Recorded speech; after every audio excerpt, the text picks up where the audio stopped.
तो दोस्तों जैसा कि भारत ने अपने मेक इन इंडिया इनिशिएटिव को इसलिए लॉन्च किया था ताकि हम डिफेंस सेक्टर में ना केवल अपनी जो ज़रूरतों के हथियार है उनको अपने देश के अंदर बना सके, बल्कि यहाँ पर जो डिफेंस एक्सपोर्ट है यानी कि हथियारों का निर्यात करके भी उन हथियारों को बाकी कंट्रीज़ को बेच करके जो पैसा यहाँ पर आएगा उसे हमारी जो कंपनियाँ हैं वे अपने रिसर्च और डेवलपमेंट के अंदर लगाएंगी।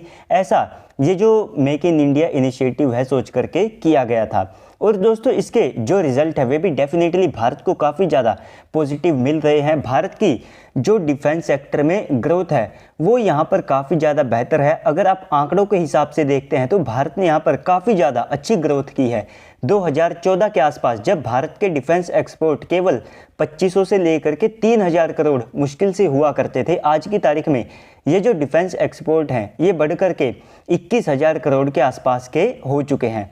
तो दोस्तों यहाँ पर ये जो डिफेंस एक्सपोर्ट हैं ये आने वाले समय में और ज़्यादा तेज़ी से राइज करेंगे।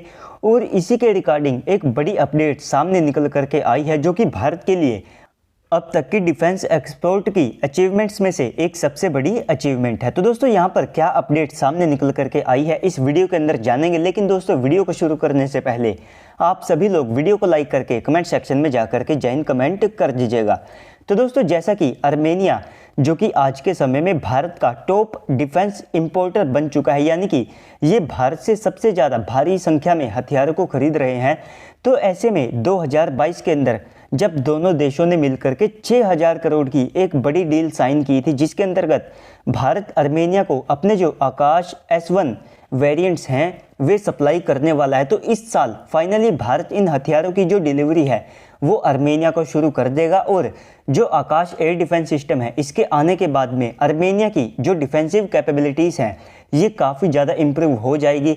ऑलमोस्ट यहाँ पर आप सब लोग कह सकते हैं कि शॉर्ट रेंज में जो आकाश एयर डिफेंस सिस्टम है वो काफ़ी ज़्यादा बेहतरीन है। यहाँ तक कि इसकी जो किल प्रोबेबिलिटी है वो भी 95 से लेकर के 98% के आसपास की मानी जाती है। यहाँ तक कि इसकी जो सिंगल फायर किल प्रोबेबिलिटी है वो भी काफ़ी ज़्यादा बेहतरीन है अगर आप बाकी एयर डिफेंस सिस्टम से इस आकाश एयर डिफेंस सिस्टम को कंपेयर करते हैं।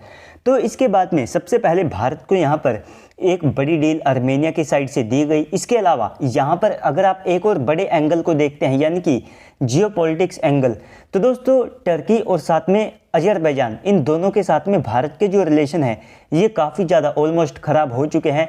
दोनों देश लगातार मिलकर के भारत के कश्मीर मुद्दे को लेकर के स्टेटमेंट पाकिस्तान के समर्थन में देते हैं। तो ऐसे में जब भारत के डिफेंसिव हथियार इनके खिलाफ में इस्तेमाल किए जाएंगे या फिर आर्मेनिया की साइड से डिप्लॉय किए जाएंगे तो कहीं ना कहीं ये एक बड़ा मैसेज अजरबैजान और टर्की दोनों को सेंड करेगा। इसके बाद में रही बात यहाँ पर बाकी हथियारों की यानी कि इस डील के बियॉन्ड जाते हुए, तो सबसे पहले आर्मेनिया भारत से पहले ही कई टाइप के जो वेपन्स है उनको यहाँ पर खरीद चुका है।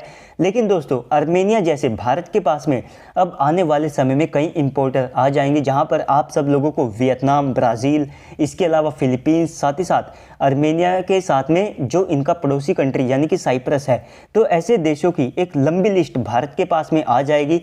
और इन देशों को एक्सपोर्ट करने के लिए भारत के पास में जो हथियार है तो उनकी भी एक लंबी लिस्ट है, जहां पर हम LCH हेलीकॉप्टर, तेजस, साथ में जो हमारे पास में ब्रह्मोस मिसाइल है, प्रलय जैसी बैलिस्टिक मिसाइल्स है, आकाश एयर डिफेंस सिस्टम है, MRSAM एयर डिफेंस सिस्टम है। इसके अलावा भी भारत के पास में छोटे बड़े काफ़ी सारे ऐसे हथियार हैं जिनको हम बेचकर बिलियंस ऑफ डॉलर कमा सकते हैं। तो रही बात यहाँ पर एक और एंगल की यानी कि लॉन्ग टर्म की, तो आप सब लोग अगर आप अमेरिकन या फिर रशियन और साथ में चाइनीज़ या इसके बियॉन्ड जाते हुए यूरोपियन कंट्रीज़ को देखते हैं तो इन देशों में जो कंपनियां हथियार बनाती है तो सबसे पहले वे बिलियंस ऑफ डॉलर के जो वेपन्स हैं उनको बेचती है। इससे इनकी जो कंपनी है उनका साइज़ बड़ा होता है, कंपनी के पास में पैसा आता है और उस प्रॉफिट का इस्तेमाल करते हुए सबसे पहले वे रिसर्च और डेवलपमेंट के अंदर इन्वेस्ट करते हैं, जिससे कि जो नेक्स्ट जनरेशन के वेपन्स है उनको पहले से तैयार किया जा सके, उनके ऊपर जो रिसर्च और डेवलपमेंट का काम है वो पहले से शुरू किया जा सके। इसके बाद में जिस भी कंपनी की जो रेपुटेशन है वो यहाँ पर बढ़ती है तो उससे जो बाकी कंट्रीज है वे इन्फ्लुएंस होके उन्हीं कंट्रीज़ की कंपनीज़ के जो वेपन्स हैं उनको परचेज़ करते हैं। ऐसी जो सॉफ्ट पावर है वो आप सब लोगों को अमेरिकन जो कंपनीज़ है उनके पास में भी दिखाई देगी। तो ऐसे ही जो सॉफ्ट पावर है ये भी हमारी कंपनियों को भी डेवलप करनी पड़ेगी, जो कि ये बना भी रही है। लेकिन दोस्तों इस सब के बाद में अब आप सबको क्या लगता है, हमारी कंपनियां किस डायरेक्शन में जाते हुए अपने जो प्रॉफिट्स है, सॉफ्ट पावर है और साथ में अपने जो वेपन्स है इनको बढ़ा सकती है? इसके बारे में आप नीचे कमेंट सेक्शन में मेंशन कीजिएगा। बाकी तो अगर आपको वीडियो अच्छी लगी है तो वीडियो को लाइक कर दीजिएगा। साथ ही साथ अगर आप चैनल के ऊपर पहली बार आए हैं तो प्लीज़ से चैनल को भी सब्सक्राइब कर दीजिएगा। तो चलिए दोस्तों, आज की इस वीडियो में इतना ही। मिलते हैं अगली वीडियो में, तब तक के लिए गुड बाय, जय हिंद।